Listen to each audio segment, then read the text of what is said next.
Twins continue to go missing during the Christmas season. The truth is revealing itself. I've been a private investigator for 15 years, mostly routine stuff. Insurance fraud, cheating spouses, corporate espionage.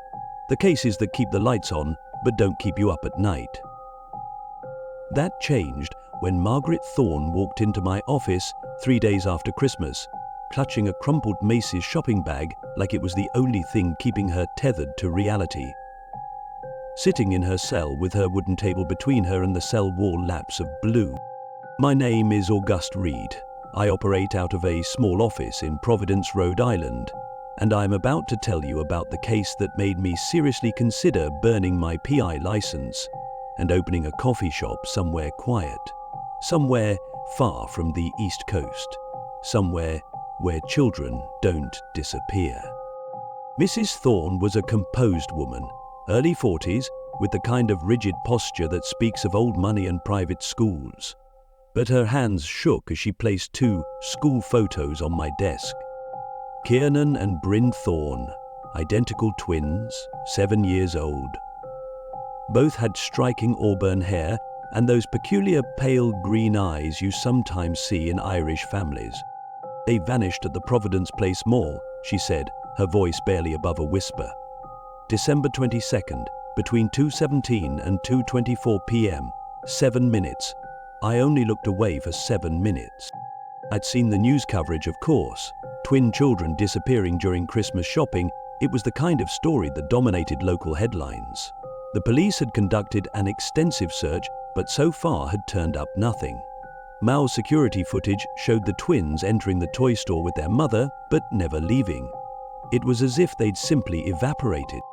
Mrs. Thorne, I began carefully, I understand the police are actively investigating. They're looking in the wrong places, she cut me off. They're treating this like an isolated incident. It's not. She reached into her bag and pulled out a manila folder, spreading its contents across my desk.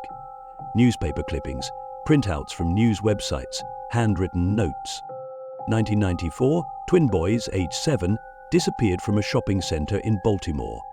2001, twin girls, age 7, vanished from a department store in Burlington, Vermont. 2008, another set of twins, boys, age 7, last seen at a strip mall in Augusta, Maine. Her fingers stabbed at each article.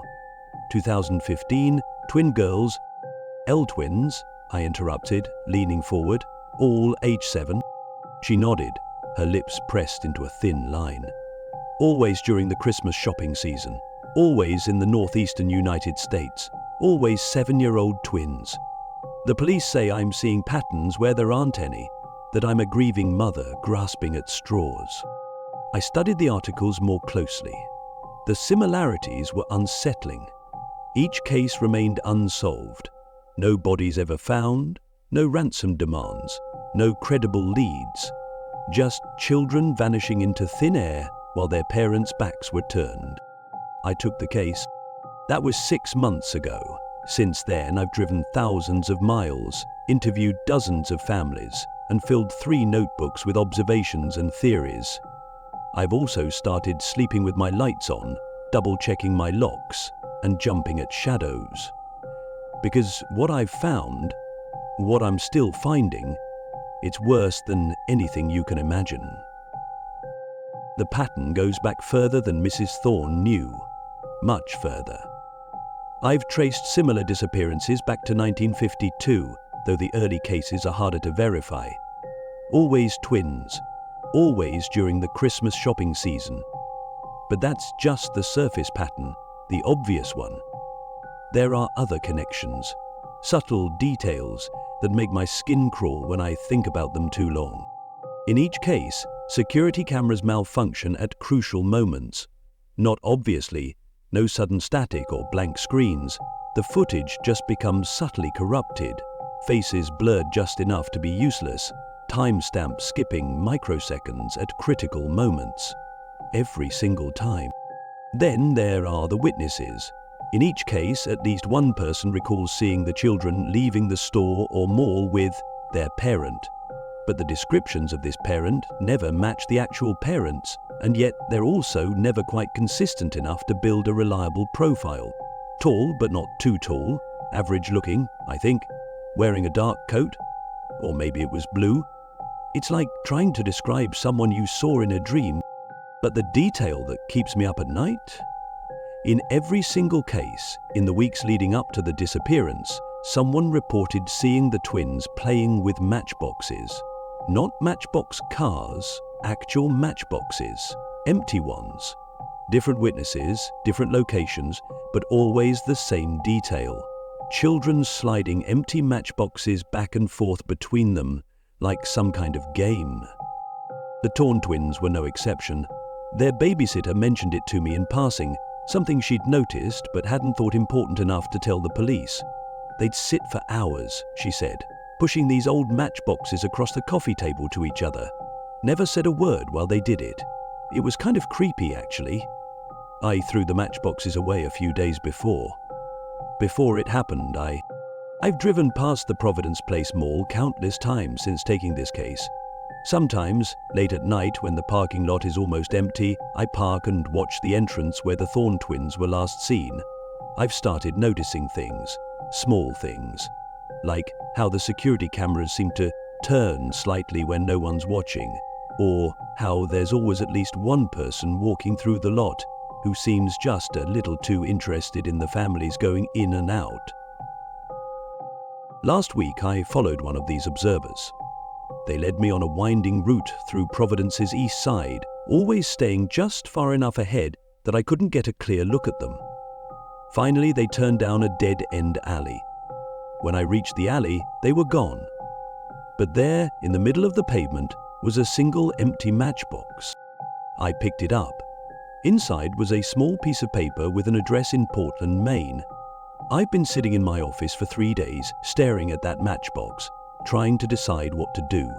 The rational part of my brain says to turn everything over to the FBI, let them connect the dots, let them figure out why someone or something has been collecting 7-year-old twins for over 70 years.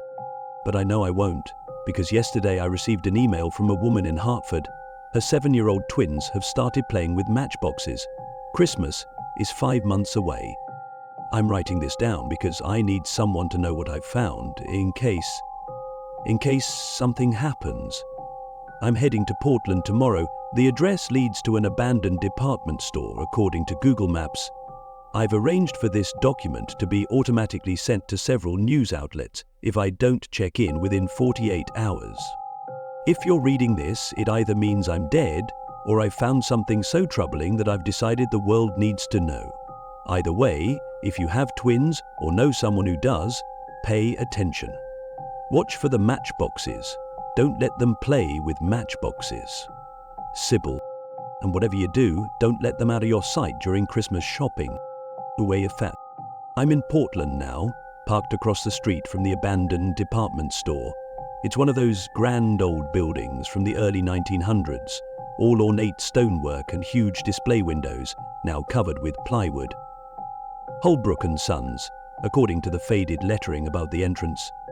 Something about it seems familiar, though I know I'd never been here before.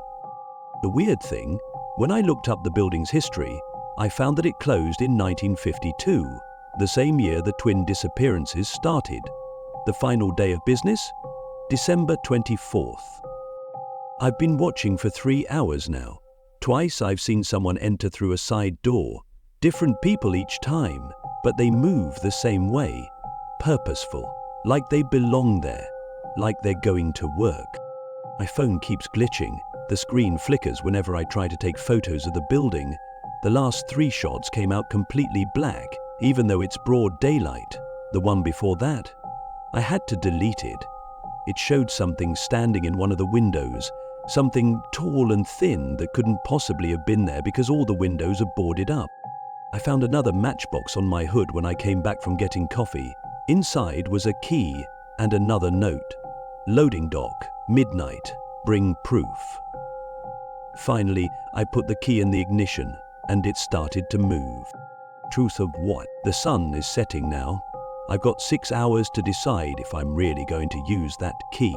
6 hours to decide if finding these children is worth risking becoming another disappearance statistic myself. 6 hours to wonder what kind of proof they're expecting me to bring. I keep thinking about something Mrs. Thorne said during one of our later conversations. She'd been looking through old family photos and noticed something odd. In pictures from the months before the twins disappeared, there were subtle changes in their appearance. Their eyes looked different, darker somehow, more hollow, and in the last photo, taken just 2 days before they vanished, they weren't looking at the camera. Both were staring at something off to the side, something outside the frame, and their expressions. Mrs. Thorne couldn't finish describing those expressions. She just closed the photo album and asked me to leave. I found the photo later, buried in the police evidence files. I wish I hadn't. I've seen a lot of frightened children in my line of work, but I've never seen children look afraid like that. It wasn't fear of something immediate, like a threat or a monster. It was the kind of fear that comes from knowing something terrible, something they couldn't tell anyone. The same expression I've now found in photographs of other twins taken days before they disappeared. Always the same hollow eyes, always looking at something outside the frame. I've got the key in my hand now. It's old, made of brass, heavy, the kind of key that opens serious locks, the kind of key that opens doors you maybe shouldn't open. But those children, 36 sets of twins over 70 years, 72 children who never got to grow up, 72 families destroyed by Christmas shopping trips that ended in empty car seats and unopened presents. The sun's almost gone now. The streetlights are coming on, but they seem dimmer than they should be. Or maybe that's just my imagination. Maybe everything about this case has been my imagination. Maybe I'll use that key at midnight and find nothing but an empty building full of dust and old memories. But I don't think so, because I just looked at the last photo I managed to take before my phone started glitching. It's mostly black, but there's something in the darkness. A face. No, 2 faces, pressed against one of those boarded up windows. They have pale green eyes. Day 11:45 p.m. I'm sitting in my car near the loading dock. Every instinct I have is screaming at me to drive away, fast, but I can't. Not when I'm this close. Exercise fuels self-regulation and nutrient intake. Something's happening at the building. Cars have been arriving for the past hour, expensive ones with tinted windows. They park in different locations around the block, never too close to each other. People get out, men and women in dark clothes, and disappear into various entrances, like they're arriving for some kind of event. The loading dock is around the back, accessed through an alley. No streetlights back there, just darkness and the distant sound of the ocean. I've got my flashlight, my gun for all the good it would do, and the key. And questions. So many questions. Why here? Why twins? Why age 7? What's the significance of Christmas shopping? And why leave me a key? And the last question bothers me the most. They want me here. This isn't a break in the case, it's an invitation. But why? 11 p.m. now, almost time. I'm going to leave my phone in the car, hidden, recording everything. If something happens to me, maybe it'll help explain. Wait, there's someone standing at the end of the alley. Just standing there, watching my car. They're too far away to see clearly, but something about their proportions isn't quite right. Too tall? Too thin? I can't see through the darkness, wondering if they will attack. It's inconceivable. They're holding something. It looks like a matchbox. At midnight, time to go. There was no key, no meeting. I couldn't bring myself to approach that loading dock, because at 11:57 p.m. I saw something that made me realize I was never meant to enter that building. Not yet. Maybe not ever. The figure at the end of the alley, the tall, thin one, started walking toward my car. Not the normal kind of walking. Each step was too long, too fluid, like someone had filmed a person walking and removed every other frame. As it got closer, I realized what had bothered me about its proportions. Its arms hung down past its knees. Way past its knees. I sat there, paralyzed as it approached my driver's side window. The street light behind it made it impossible to see its face, but I could smell something. Sweet, but wrong, like fruit that's just started to rot. It pressed something against my window, a matchbox. Inside the matchbox was a Polaroid photograph. I didn't call the police. I couldn't, because the photo was of me, asleep in my bed, taken last night. In the background, standing in my bedroom doorway, were Kiernan and Bryn Thorne. I don't remember deciding to drive, but I drove all night, taking random turns, going nowhere, just trying to get away from that thing with the long arms, from that photograph, from the implications of what it meant. The sun's coming up now. I'm parked at a rest stop somewhere in Massachusetts. I've been going through my notes looking for something I missed, some detail that might explain what's really happening. I found something. Remember those witness accounts I mentioned? The ones about seeing the twins leave with their parent? I've been mapping them. Every single sighting, every location where someone reported seeing missing twins with an unidentifiable adult. They form a pattern, plot them on a map, and they make a shape, a perfect spiral, starting in Providence and growing outward across New England. Each incident exactly 27.3 miles from the last. And if you follow the spiral inward, past Providence to where it would logically begin, that department store in Portland. But here's what's really keeping me awake. If you follow the spiral outward, predicting where the next incident should be, Hartford, where those twins just started playing with matchboxes. I need to make some calls. The families of the missing twins, not just the recent ones, but all of them. Every single case going back to 1952. Because I have a horrible suspicion that, blah blah. Day 2, 5:22 p.m. I've spent all day on the phone. What I've found, I don't want it to be true. Every family, every single family of missing twins. 3 months after their children disappeared, they received a matchbox in the mail. No return address, no note, just an empty matchbox. Except they weren't empty. If you hold them up to the light just right, if you shake them in just the right way, you can hear something inside. Something that sounds like children whispering. Mrs. Thorne should receive her matchbox in exactly 1 week. I called her, warned her not to open it when it arrives. She asked me why. I couldn't tell her what the other parents told me, about what happened when they opened their matchboxes, about the dreams that started afterward. Dreams of their children playing in an endless department store, always just around the corner, always just out of sight.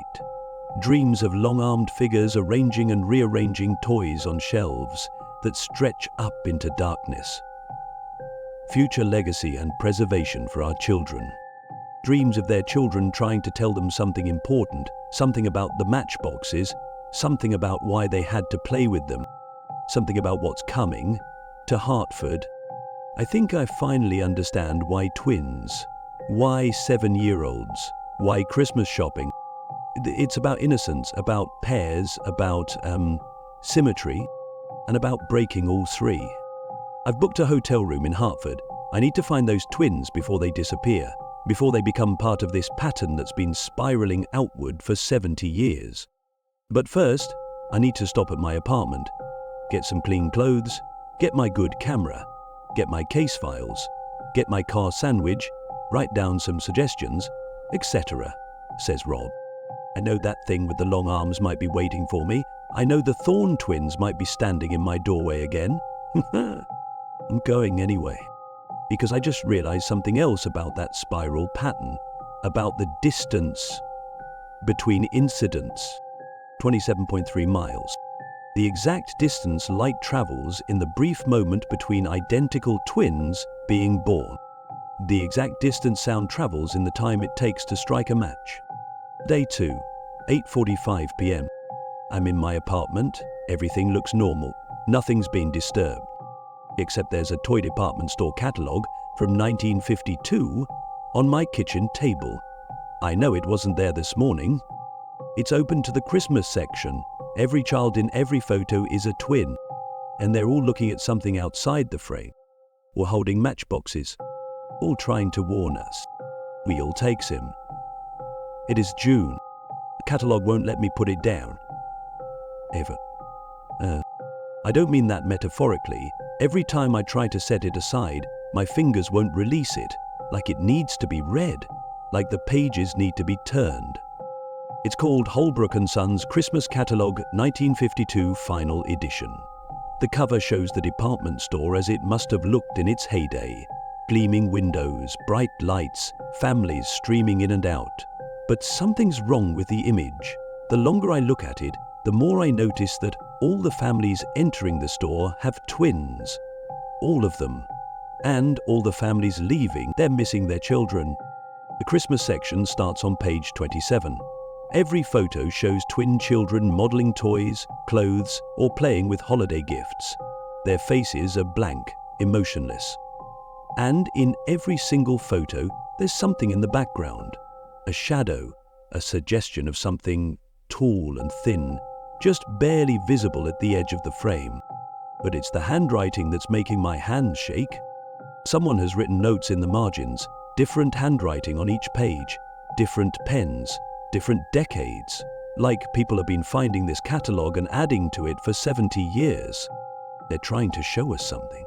The matchboxes are dolls. 1963. They only take twins because they need pairs. Everything has to have a pair. 1991. Don't let them complete the spiral. Hartford is the last point. After Hartford, the circle closes. 2019. The most recent note was written just weeks ago. When you see yourself in the mirror, look at your reflection's hands.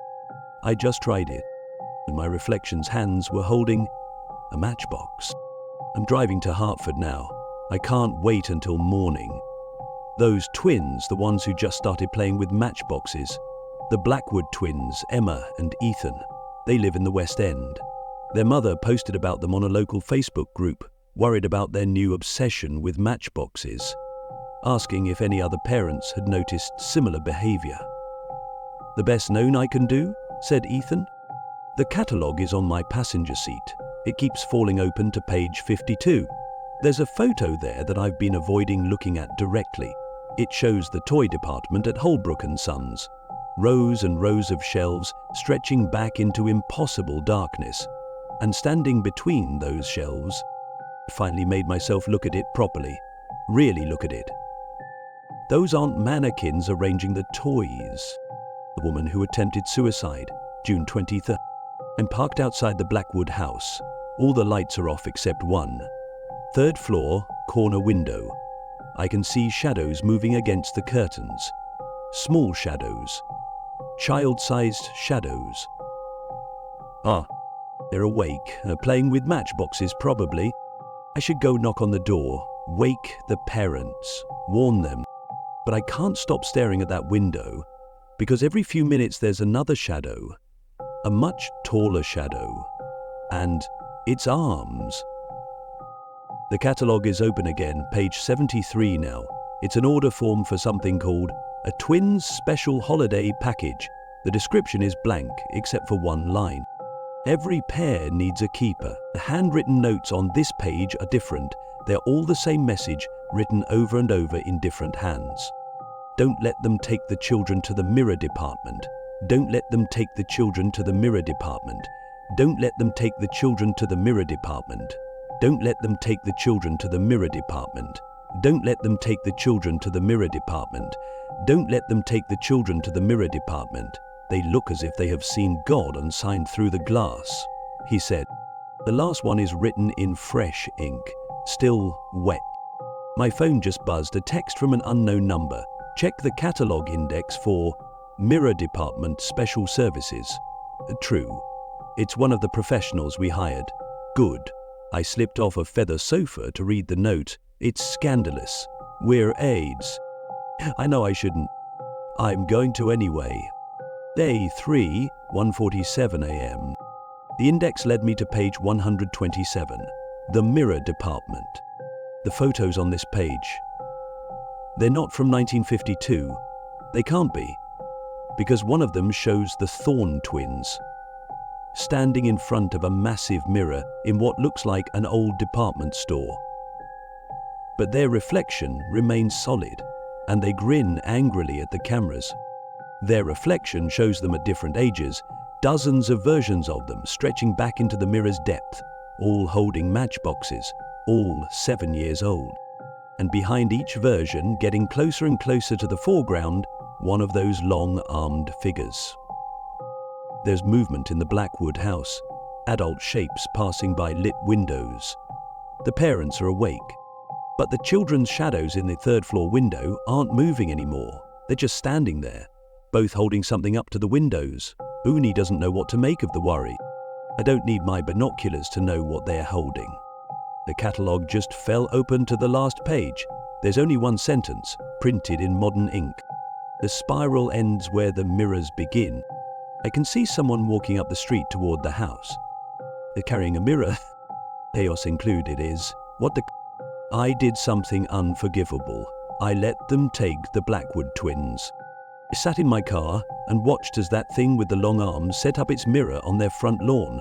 Watched as the twins came downstairs and walked out their front door, matchboxes in hand. Watched as their parents slept through it all, unaware their children were walking into something ancient and hungry.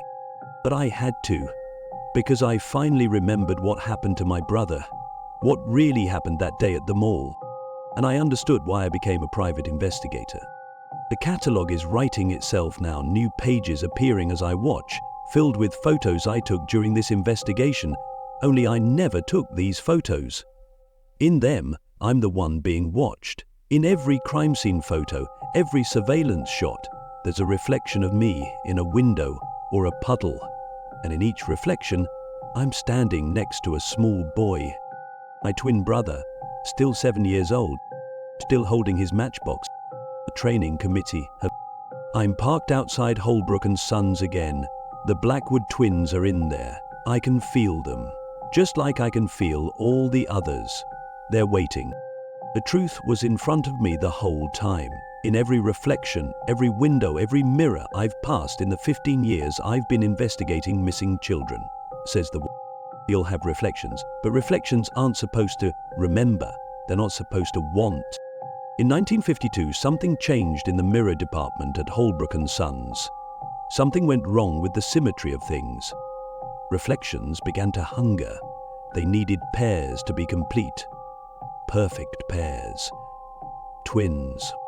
But only at age 7, only when the original and the reflection are still similar enough to switch places. The long-armed things. They're not kidnappers. They're what happens to reflections that stay in mirrors too long, that stretch themselves trying to reach through the glass. That hunger for the warmth of the real.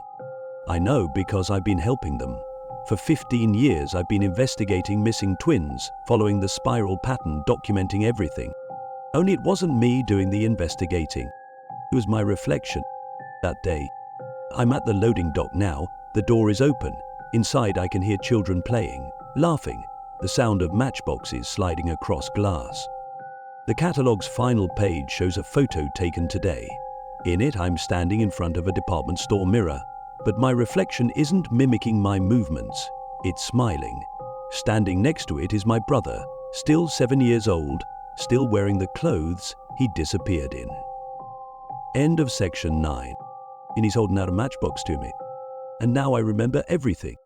The day my brother disappeared, we weren't just shopping, we were playing a game with matchboxes, sliding them back and forth to each other in front of the mirrors in the department store. Each time we slid them, our reflections moved a little differently, became a little more real, until one of us stepped through the mirror. But here's the thing about mirrors and twins. When identical twins look at their reflection, how do they know which side of the mirror they're really on? I've spent 15 years investigating missing twins, 15 years trying to find my brother, 15 years helping gather more twins, more pairs, more reflections. Public domain researchers, like Blair Markham, have now begun experimenting with missing twins on sites. Because the thing in the mirror department at Holbrook Sons, it's not collecting twins, it's collecting originals. Real children, real warmth, real life. To feed all the reflections that have been trapped in mirrors since 1952, to give them what they've always wanted. A chance to be real. The door to the mirror department is open now. Inside I can see them all. Every twin that's disappeared since 1952. All still 7 years old. All still playing with their matchboxes. All waiting to trade places. Just like my brother and I did. Just like I've been helping other twins do for 15 years. Because I'm not August Reed, the private investigator who lost his twin brother in 1992. The man who hovered inside the bridge to watch August leave as he dropped from death in 1992. I'm August Reed's reflection. And now that the spiral is complete, now that we have enough pairs, we can all step through, and that, all of us. Every reflection, every mirror image, every shadow that's ever hungered to be real. The matchbox in my hand is the same one my real self gave me in 1992. Inside, I can hear my brother whispering, "Your turn to be the reflection." Final update, Day 3, 5:55 a.m. Some things can only be broken by their exact opposite. That's what my brother was trying to tell me through the matchbox all these years. Not your turn to be the reflection, but a warning. Don't let them take your turn at reflection. The matchboxes aren't tools for switching places, they're weapons. The only weapons that work against reflections, because inside each one is a moment of perfect symmetry. The brief flare of a match creating identical light and shadow, the exact thing reflections can't replicate. I know this because I'm not really August Reed's reflection. I'm August Reed, the real one. The one who spent 15 years pretending to be fooled by his own reflection, investigating disappearances while secretly learning the truth, getting closer and closer to the center of the spiral. My reflection thinks it's been manipulating me, leading me here to complete some grand design. It doesn't understand that every investigation, every documented case, every mile driven was bringing me closer to the one thing it fears. The moment when all the stolen children strike their matches at once.